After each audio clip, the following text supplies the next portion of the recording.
புரியுது, புரியுது சார். ஏன்னா இப்போ பேசும்போது யாரோ சொன்னாங்க மிடில் கிளாஸ்ன்றது கனவுகள சுமந்துகிட்டு இருக்கக்கூடிய ஒரு கூட்டம் அப்படின்னு. ஸோ உங்களுக்கு அந்த கனவுன்றது இப்போ நீங்க ஒரு பெரிய ஸ்டேஜ் இருக்கீங்க. இந்திய சினிமால ரொம்ப முக்கியமான ஒரு மியூசிக் கம்போசரா இருக்கீங்க.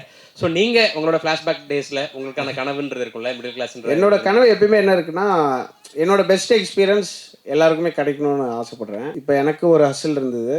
அந்த ஹஸ்லுக்கு எனக்கு ஒரு செம்ம எக்ஸ்பீரியன்ஸ், செம்ம பிளெஸ்ஸிங் கிடைச்சிருக்கு. அண்ட் இது எல்லாருக்கும் கிடைக்கணும் அப்படின்னா, நம்ம வந்து ஒரு ஒரு கரப்ஷன் ஃப்ரீ பொலிட்டிக்கலாக இருக்கிறவங்க வந்து நிஜமாவே எல்லாம் நல்லா இருக்கணும். நிஜமாவே நல்லா இருக்கும்னு நினைக்கிறது எவ்வளோ ஈஸி யோசிச்சு பாருங்க. அதுக்கு எஃபர்ட்ஸ் எடுக்கணும்ல.